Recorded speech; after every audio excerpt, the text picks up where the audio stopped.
Hello people, welcome to round 3 of the GXUK Senior Series, which was held at sunny Hooton Park, rather an industrial backing there as backdrop. Those silos, they smell. Anyway, let's crack straight on to the action. Heat 1, we're starting in P3. We've got Russell Endine up front. We know he's very quick. We've got Richmond and Baxter in the beautiful Gillard on our left-hand side. We know he's very quick. Anyway, we're off and we're pushing Russell down the back straight. Now, one thing that's really important here is the slipstream effect. It was absolutely insane. It's another video where I'm going to say slipstream probably every other word. Get yourself prepared for that. We have a little look up the inside of Russell and go to the outside, go for the cutback, and we're going to see if we can out-drag him down to the horseshoe. It's a double left-hander though. Russell's got the inside line. We're side by side, and then I have to yield because we know that Russell's going to have the inside for the second left. So not much we can do there, but we have got some great pace in this kart. We've had a really excellent weekend so far, really quick all weekend. Jink right and then go left. Let's see if we can get all the way around the outside of Russell into turn 1. It's going to be a balls out moment. Unfortunately, we have to back out at the last minute, and it probably wasn't a very sensible thing to do really, because it's let Richmond and Baxter, who was right there and is also very quick, and also, wait for it, there, Jacob Sharrock. Now those two just get together ever so slightly, and we're going to try and out-drag the pair of them as Russell's beginning to scamper off down the road. This is not good news. But just to our left, there, Jacob just makes his way through. So unfortunately for us, because we know Jacob's very quick, we've lost a place there. To a guy who's not going to be easy to pass at all. But anyway, here's that slipstream effect again. We're going to start pushing him back towards Russell. Russell's gapped us by quite a considerable margin there, and we need to really push back up towards him. Yeah, obviously a mistake to try and go around the outside of Russell in turn 1. All right, lesson learned. A bit silly, wasn't it? But just by working together with Jacob, by not fighting him and pushing him along the front straight, we have begun to reel Russell in quite significantly already, actually. And that deficit that we had to him has really come down by quite some margin. Is there anything we can do there? Jacob goes to the move up the inside. Nice clean move. We're then able to come back on the exit. And because Jacob's dragging us along in his slipstream, we're able to gain a lot more space a lot more speed down the front straight than we otherwise would have had.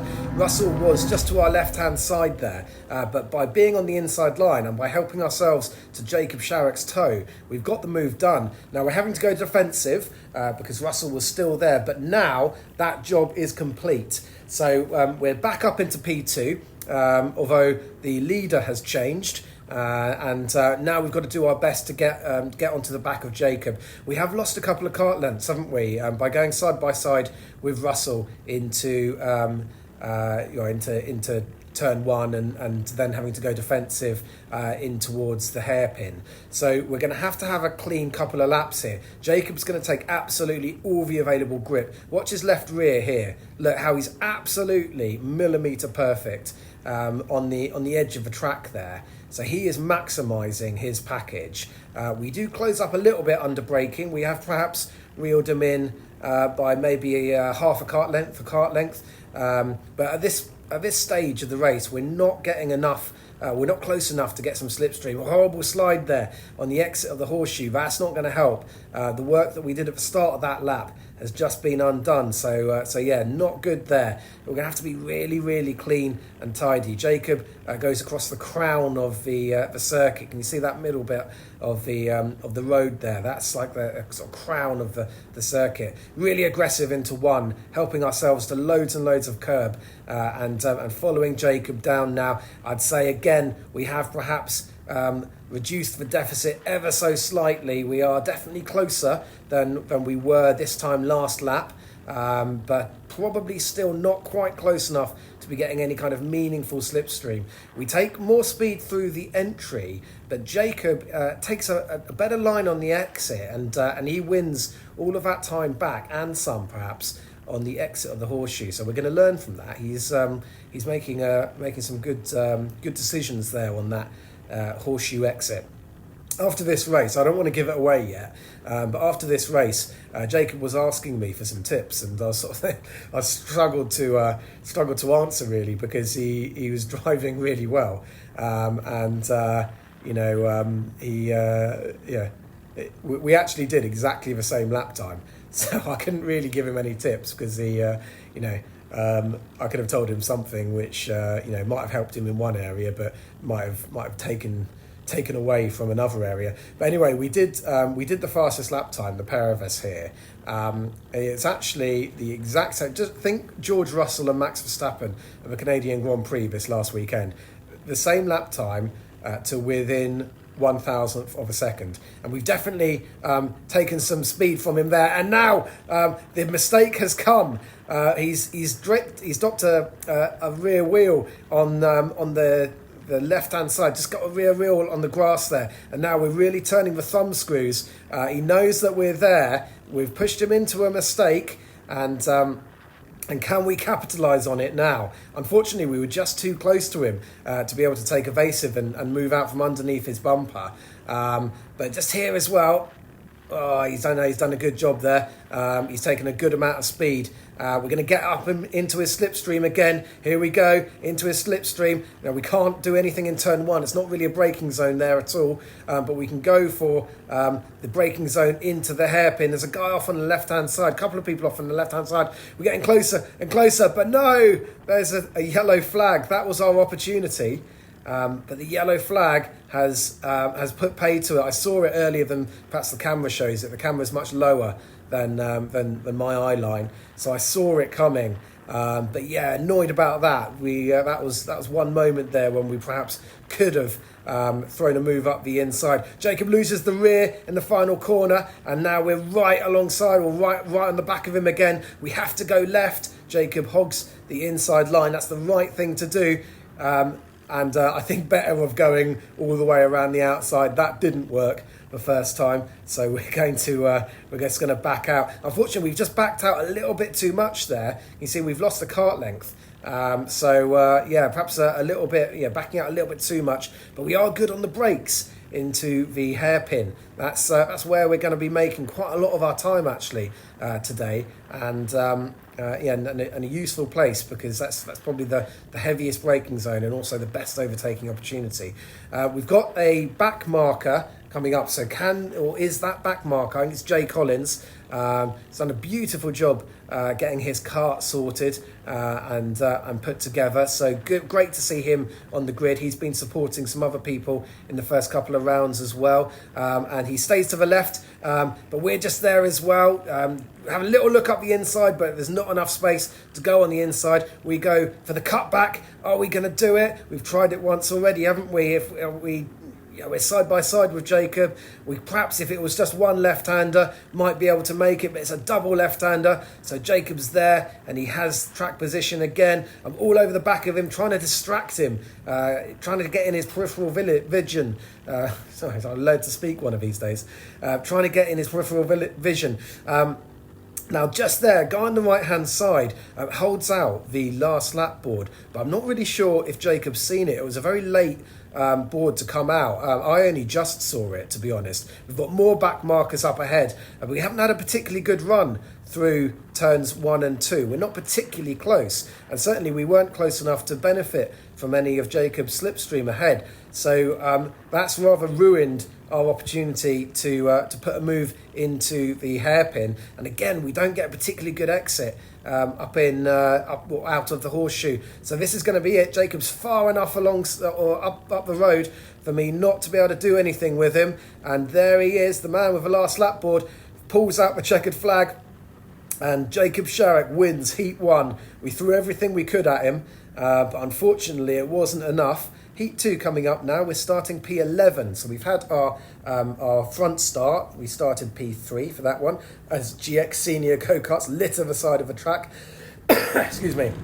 We're now going to start Heat 2 P11. This is our back start. And right in front of us, we've got the O-plate holder, Brad Philpott. Now, Brad actually won the O-plate and the right to carry the O-plate for all of this season at this track. last year, back end of last year, so we know he's going to be super quick. Brad just raises his arm there because someone breaks formation ahead of us. And that person is going to get a penalty. So a little bit of confusion about the rules there. Jacob Sharrock is there, but Russell and Brad go side by side. We break into the hairpin, and lots of people go wide, and Brad Philpott just gets a small snap of oversteer, and that is enough for us to get by. We take a very, very tight line. Brad's still kind of on our left-hand side here, but our momentum carries us through. We're right behind Jacob Sharrock.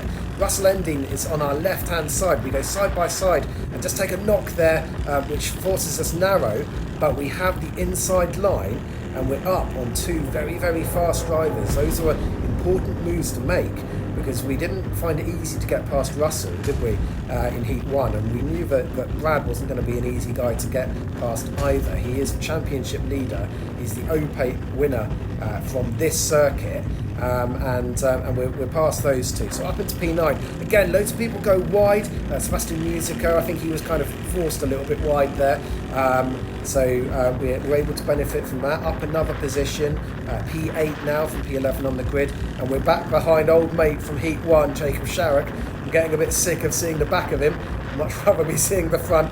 Jacob has a little look up the inside. George Massey goes a little bit wide there, or he might have been forced wide. Everyone's going narrow. Right behind me, we're all nose to bumper. Now we're nose to bumper just there.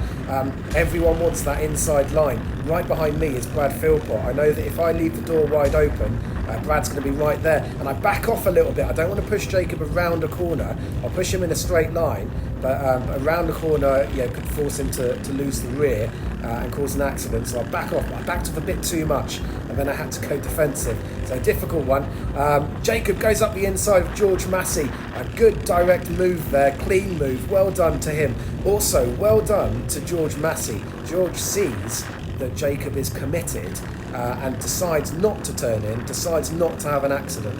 So great driving from both of those two there. We have a little look up George Massey. We were in his slipstream, but I decide early on that it's not on. We're not far enough alongside. Of course, by backing out, we leave ourselves a little bit vulnerable, and I'm taking the middle of the track here. I'm just very aware Brad Philpott is lurking. He wants his position back. George just gets a little bit of oversteer mid-corner there, and that's put us right on his back. Can we do what Jacob did to him last lap? Well, no, we can't. George isn't going to be mugged twice in the same spot in 2 laps. He's learned from last time, so well done to him there. Great move. And now we're up onto the back of this battle. This battle is actually, it's like a 7-car battle, 7-kart battle, sorry. Actually it's not really, is it? We've got Johnny Elliott out front at the moment. He's got quite a substantial lead, but we've got Jacob and Matt Roberts. Matt in front of Jacob at this stage, in actual fact. Although that's about to change. Jacob goes up the inside of Matt. Then we've got Simon Fuller in the 42, Alex Van Gien in the 88, and George Massey in the 55. Everyone keen on having 2 of the same number on their car, apparently. But what can we do about George? George is driving very, very well there. All we can do is try and show our nose, try and trick him into either going for a move or going defensive, and he does. He sort of goes for half a move there on Alex Van Gien, and doesn't maximise the entry of the corner. And now that's given us a great opportunity to get up his inside, and this time we are far enough alongside and we're able to make the move stick. And George made that mistake. I don't know if he was sort of going semi-defensive from me, or if he was trying to put the frighteners on Alex. But by doing that, it forced him narrow on the entry, and that really compromised his mid-corner speed and his exit speed. And with the slipstream so powerful around here, it was enough to help me get by. So we're up another position. Again, not an easy place or not an easy position to have won. George was driving very nicely indeed. And now we're up behind Alex Van Gien.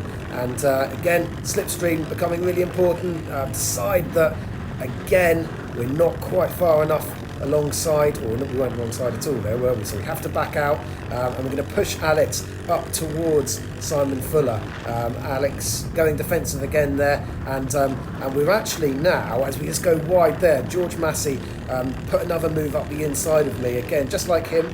I didn't particularly want to turn in and cause an accident, so we go all the way around the outside. Our momentum was enough to save us there.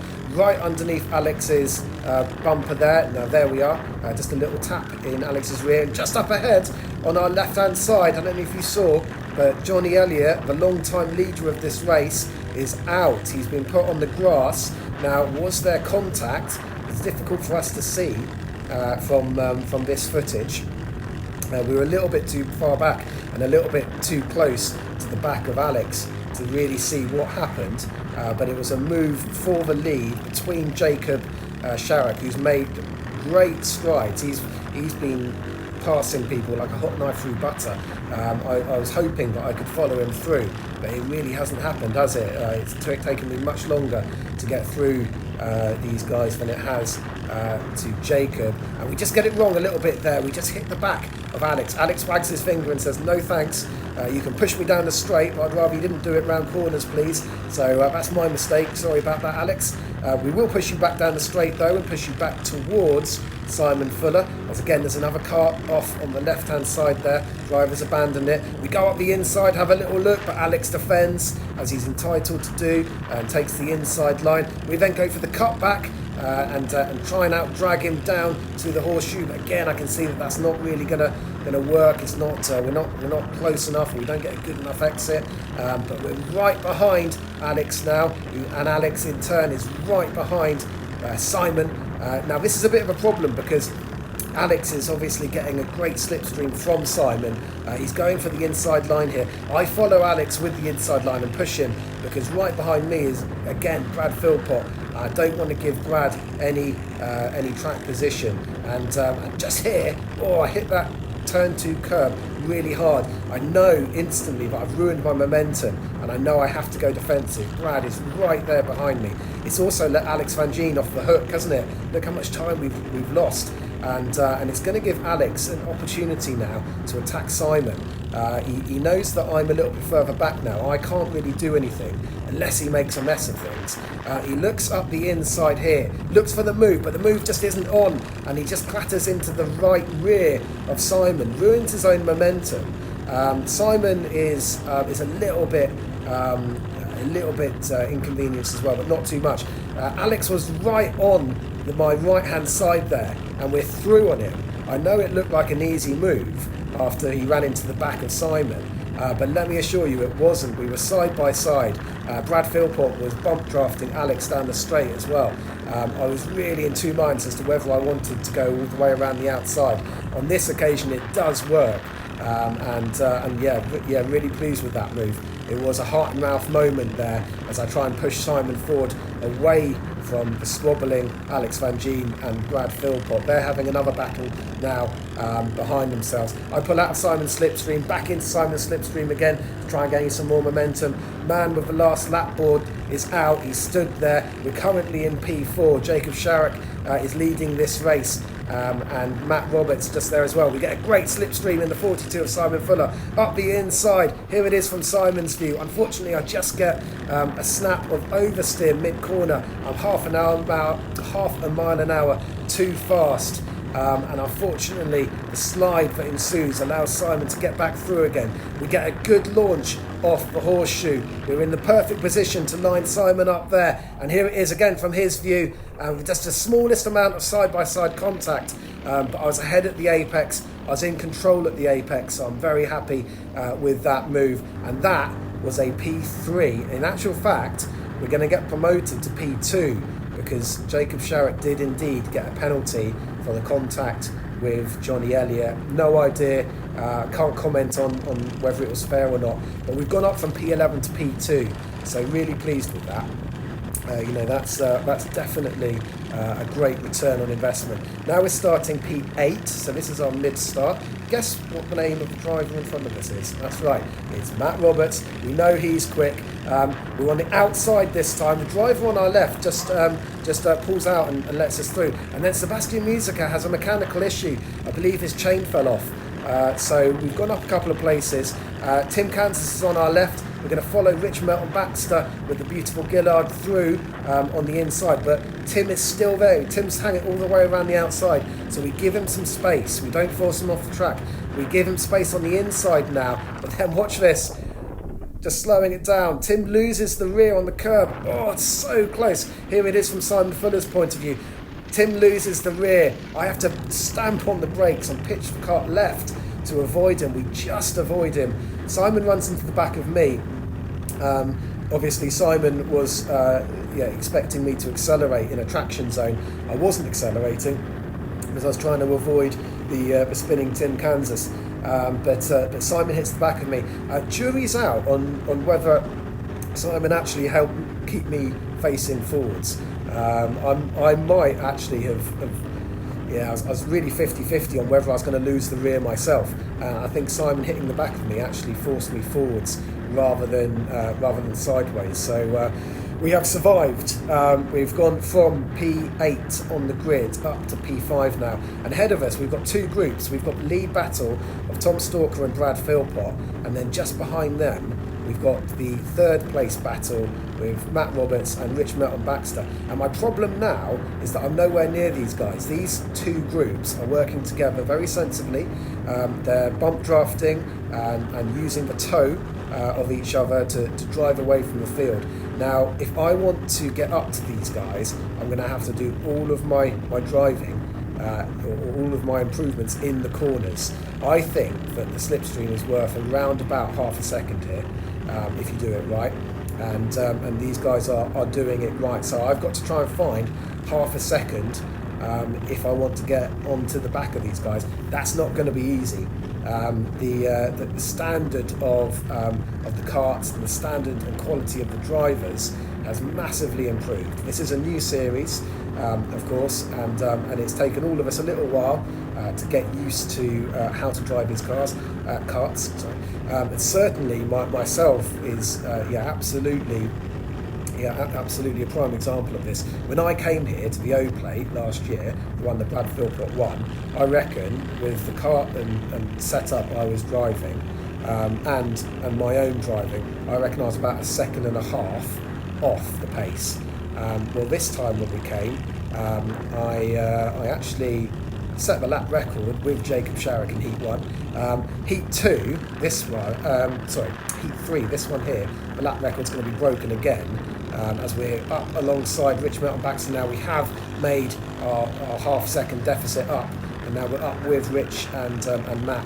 In actual fact, the lap record goes again in this heat, and it's actually set by the man in third at the moment as we go for a move up the inside of Rich Melton Baxter. And there it is. We've learned from braking a little bit too late in Heat 2 with Simon Fuller. Rich is on our right hand side. He's coming back at us, but we didn't get a slide on this time, and so the job is done and we're up into P4. Now what can we do about Matt Roberts? Yeah, right, so I'm going to say this. Matt Roberts got the lap record. He got it just after I'd overtaken him, and I'm really angry, right? Because I was towing Matt around and he got his wonderful tow, and now he's set the lap record. I'm fuming, absolutely furious about this. No, I'm only joking. Well done, Matt. Look at the toe here. Look at the power of the toe. Look how much we're able to move in on him. And now we're going to start pushing him forward. There we are. We've connected with his rear bumper, so we're pushing him forward in towards the battle for the lead. Again, it would be good for me to work together with Matt Roberts. I believe he had some brake issue. I believe his brake was binding actually, and that stops him being able to really maximise down the straights. So I pull out of his slipstream. We got a good launch of the final corner, and the job is done into turn 1. We're up into P3. Now again, we've got a huge gap, haven't we? Brad Philpott and Tom Stalker up ahead, very, very sensibly working together, and look at the gap that they've got back to me in P3. I think that Brad now has been having a little look behind him. I think he's seen that there's a healthy gap between himself and the rest of the field. And I think now he's thinking, okay, right, it's safe to have a pop at Tom for the lead. Let's try and win this one. And actually, just up ahead, you can't see it, but oh no, nothing happened. Sorry, I'm a lap ahead of myself. Excuse me. Brad is going to sit behind Tom for this lap. But actually, I have to say, most of my videos, I'm saying things like, oh, a bit wide there, oh, yeah, didn't brake hard enough there. If you want to see a good lap of Hooton, this lap here is a good one to look at. And actually, as you see Brad looking around there, checking what the gap is. These couple of laps, whilst I'm getting up to the back of the fighting lead 2, if you want to know what a good lap at Hooton looks like, I can actually help you out on this one occasion. These laps that I'm taking there, and Brad Philpott goes for the lead. Tom Stalker goes for the cutback, but he's put on the grass there and has to get out the throttle, has to concede. So Tom was unable to fight back there on Brad. But yeah, these laps that I'm doing here, they are within a few 100ths of a second of the fastest time ever set in this class. And the man who was setting them was right behind me in my tow, Matt Roberts. So well done to him. And yeah, hopefully these laps here help you out. If you are having a look, I'll probably be looking at them myself again, failing to replicate the good pace next year, whenever I come back.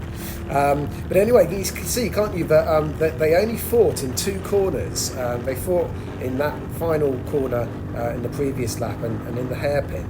Look how much the gap has come down.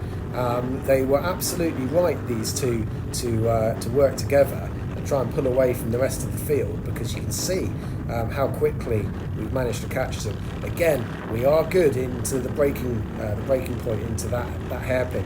The gap is coming down all the time. Tom is now getting the benefit from Brad's slipstream, as Brad had the benefit from Tom's slipstream. Tom, the long-time leader of this race.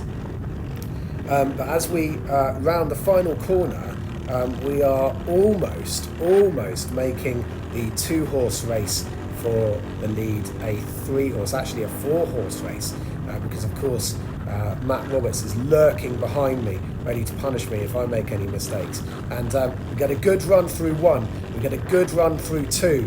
Unfortunately, we don't get much of a slipstream because Tom's helping himself to Brad's slipstream, but into braking, into hairpin number 1, we have just made the battle for the lead a lot more complicated, a lot more difficult for Tom Stalker, who now has to have a think very hard about how he's going to attack Brad, given that I'm right behind him. And of course, as I said before, Matt Roberts is right behind me as well, so it's not going to be easy. Brad goes to the white line. The man with the last lap board is out waving it at us, so we haven't got long. If we are going to make a move, if we are going to improve our position in this one, it's going to be a bit tricky. Tom just hits that curb a little bit too hard, so we push him up the back straight. Can we encourage him to make a move on Brad? We go very, very narrow on the exit there. Tom hits the curb quite hard and goes out wide a little bit, but he has the track position for the left-hander here, and unfortunately there's nothing we can do. There's a small gap that's just appeared now between Brad and Tom. Tom's not going to be close enough to do anything with Brad. I'm not close enough to do anything with Tom, and there he is, the man with the flag. Says that is the end of the race. Brad Philpott, Tom Stalker, myself, Matt Roberts, all very, very close. So 2 P2s and a P3 makes for my best ever set of results so far. And we're starting the final in pole position. So really, really pleased with that. Some great points on the board. We're starting on the inside line again just there. So we maintain our lead into turn 1 and into turn 2. Just decide to take the middle of the road up towards the hairpin to ensure that no one has any funny ideas about going up the inside. But this lap, it's this lap and particularly the start of the next lap, it's a little bit scruffy from me, to be honest. Just there, I get quite a significant slide on, and Brad Philpott, who qualified P2, is right on the back of my bumper, and we've talked about the power of the slipstream already, haven't we? We've talked about how powerful it is, but we have maintained position in lap number 1. The start of lap number 2 doesn't go well. We get wide into that corner there. We have to go defensive now, and then we miss the apex into 2. So we go semi-defensive, but we don't go defensive enough. Brad Philpott here is going to make a move on our inside line. We get a huge hit. We're almost shoved all the way off the circuit. But rubbing is racing, as they say, but a very robust move from Brad there. Matt Roberts has also gone through, and we're down into P3. But never mind, it's a 12-minute final.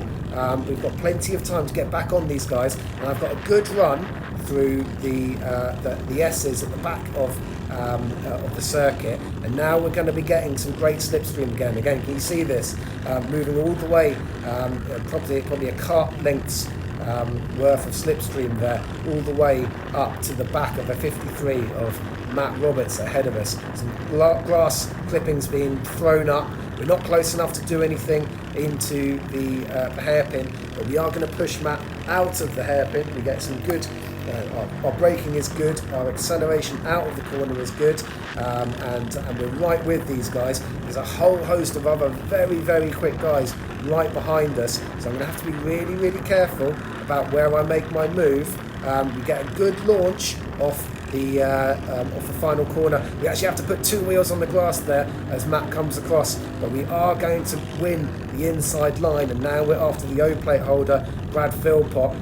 We get a good run through 2, or we clip that curb pretty hard, don't we? Brad has a good look around to assess what's going on behind him. Up into the hairpin, we've closed the deficit again. So again, that slipstream and our good braking into the hairpin has really, really helped us out. We go wide and go for the better exit, copying off of Jacob Sharrock that we saw doing that in Heat 1. We push Brad forward because, like I say, I don't particularly want to be in a 5-way battle for the lead. I'd much rather be in a 1 or 2 person battle for the lead. Matt Roberts gets a warning and penalty there for lifting his hands off the steering wheel. Again, I'm going to start pushing Brad. I'm trying to push Brad away from the field. Now Brad, as we have a little look up the inside, Brad goes defensive. We have to back out, and we go for the cutback. So, can we out-drag Brad down to the horseshoe on the left-hander? It hasn't worked so far, has it?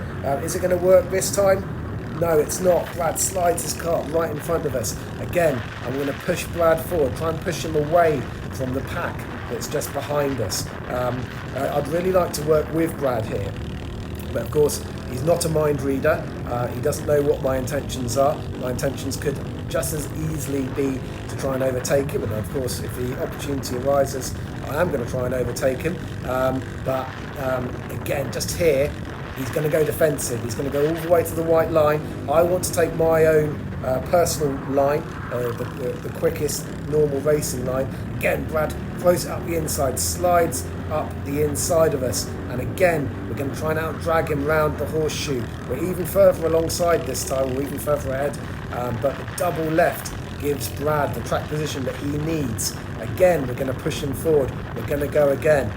Can we do anything about what Brad is doing here? He's defending very, very nicely. He's going all the way to the white line. We're going to force him to go narrow. We have the better line through 1, so we're all over his bumper here. We also have, we're even through 2, but Brad, again, being up ahead, has the option to go all the way to the white line on the right-hand side. Again, we go for the cutback. This time it's worked even better than before. Every time it works a little bit better, but oh no, just there, the camera fails. The camera runs out of battery, so I'm ever so sorry. I can't show you the rest of that wonderful battle we had with Brad. What I can show you is Dale Baldwin's photograph of how this final ends for me. I'm so sad that this is what happened. After a day that promised so much, we've ended up in the wall. So thanks very much to Rich Melton Baxter for sharing his footage. We're going to have a look at this here. Now, I'm actually at the back. I went wide. I wasn't forced wide. Well,